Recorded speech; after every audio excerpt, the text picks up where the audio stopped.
Gauri Suryavanshi S Marathi मध्ये आपलं स्वागत। वळूया आजच्या बातमीकडे। नाशिकच्या नांदूर मधमेश्वरात मागील 25 वर्षांपासून सुरू असलेल्या लँड जिहाद प्रकरणाचा अखेर भांडाफोड झालाय। सरकारी मालकीच्या जमिनीवर खोटे कागदपत्र, बोगस सह्या आणि बनावट ठराव तयार करून काही लोकांनी राजकीय संगणमताच्या जोरावर बेकायदेशीर कब्जा करण्याचा प्रयत्न केल्याचा गंभीर आरोप करण्यात आलाय। या अन्यायाविरोधात सकल हिंदू समाजाच्या वतीने तीव्र ठिय्या आंदोलन करण्यात आलंय। नाशिक संभाजीनगर हायवेवर निफाड येथे नागरिकांनी रास्ता रोको आंदोलन करत शासन आणि प्रशासनाकडून तत्काळ कारवाईची मागणी केली आहे। गावकऱ्यांची आणि शासनाची फसवणूक केल्याचा आरोप करत आंदोलनकर्त्यांनी दोषींवर गुन्हे दाखल करण्याची मागणी केली आहे। या ठिय्या आंदोलनादरम्यान प्रांताधिकारी डॉक्टर शशिकांत मंगरुळे स्वतः उपस्थित राहून आंदोलनकर्त्यांशी चर्चा केली आहे।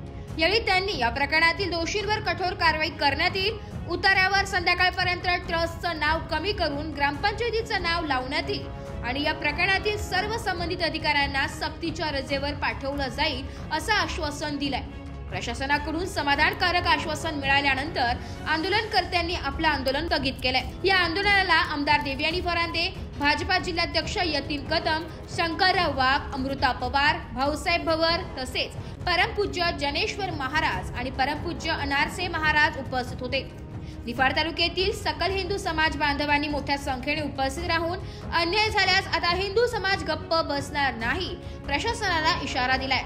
25 वर्षांपासून सुरू असलेले हे प्रकरण आता निर्णायक टप्प्यावर पोहोचले, त्यामुळे आता प्रशासनाचं आश्वासन कितपत खरं ठरतं आणि दोषींवर प्रत्यक्षात कारवाई होते का हे बघणं आता महत्त्वाचं ठरणार आहे। अशासाठी आलेली आहे मी विषय समजून घेतला।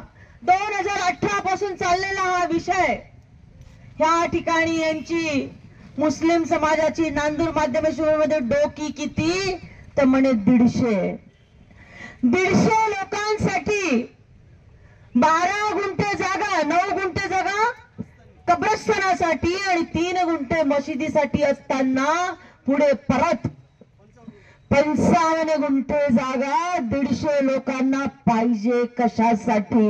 हा माझा सवाल आहे। प्रशासनाच्या अधिकाऱ्या सगळ्यांना माझा आता इशारा आहे की हिंदुत्ववादी सरकार आज महाराष्ट्रामध्ये आणि देशामध्ये आलेला आहे। पूर्वी ज्या तुम्हाला काँग्रेसच्या सरकारमधल्या सवयी होत्या की जर कधी शिवजयंती असेल, कधी गणपतीची मिरवणूक चालू असेल तर तेव्हा तुम्ही अजानच्या वेळेस मिरवणूक बंद करायला लावायचे। अजानच्या वेळेस तुम्ही वर्षातून एकदा निघणारी शिवजयंतीची मिरवणूक बंद करायला लावायचे। चालणार नाही, चालणार नाही। अजान 12 महिने दिवसातून 8 वेळा चालतं। आमच्या कोणाच्याही धर्माला विरोध नाही, कुठल्याही परंपरेला विरोध नाही, पण कुठल्या एका धर्मासाठी जर हिंदूंवरती अन्याय होत असेल तर ते आम्ही सहन करणार नाही, तो अजिबात सहन केला जाणार नाही। प्रशासनाने हे महसूलचं असेल, पोलीस प्रशासन असेल की अजून इतर कुठलं प्रशासन असेल तर त्यांनी हे लक्षात घ्यावं। हिम्मत कशी केली महसूलच्या प्रशासनाने? ग्रामसभेने प्रस्ताव पारित केला की कब्रस्थानला जागा देण्यासाठी ग्रामसभेचा विरोध आहे। ग्रामसभेमध्ये 2018 मध्ये ग्रामसभेने प्रस्ताव पारित केला की कब्रस्थानला जागा देण्यासाठी विरोध आहे, कारण ऑलरेडी 150 लोकांसाठी 12 गुंठे जागा जी आहे दिली गेलेली आहे। मग 12 गुंठे जागा दिलेली असेल तर नांदूर माध्यमेश्वर मधल्या सगळ्या नागरिकांचा 55 गुंठे जागा देण्यासाठी विरोध आहे का? आवाज नाही आला। विरोध आहे का? घरी बसलेल्याला पण सांगाल का? जोपर्यंत तुम्ही सगळे संघटित होत नाही तोपर्यंत ह्या हिंदुस्थानच्या जमिनीवरती कब्जा करण्याचं काम केलं जाणार आहे।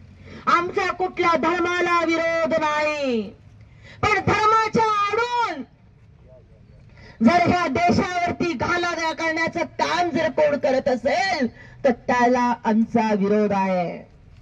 माझी मागणी आहे की अपिलाच्या 90%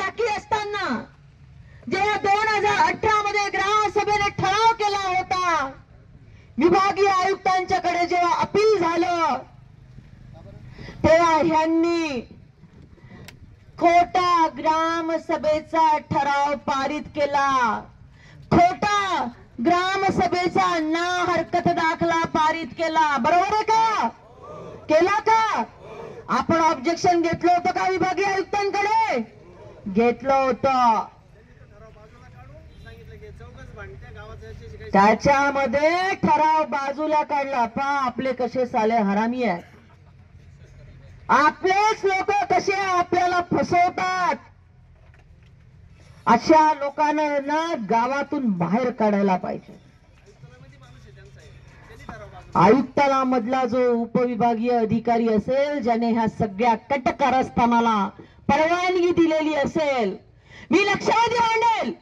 आज तर मी निकाल घेऊन जाणार आहे. सिटी सर्वे मधले जे काही शासनाने जो राज्यपालांच्या ह्याच्याने जो आदेश दिला आहे त्याच्यामध्ये म्हटलेलं आहे की ग्रामपंचायतीचं नाव लावा. महसूलच्या कुठल्या अधिकाऱ्याची एवढी हिंमत झाली सरकार हिंदुत्ववादी असताना की त्यांनी जामा मशिदीचं नाव लावलेलं आहे? सोपं नाही.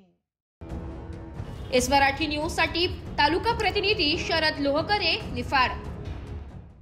अशाच नवीन ताज्या घडामोडी जाणून घेण्यासाठी आमच्या एस मराठी न्यूज चॅनलला लाईक करा, शेअर करा, सबस्क्राईब करा आणि बेल आयकॉनला क्लिक करायला विसरू नका.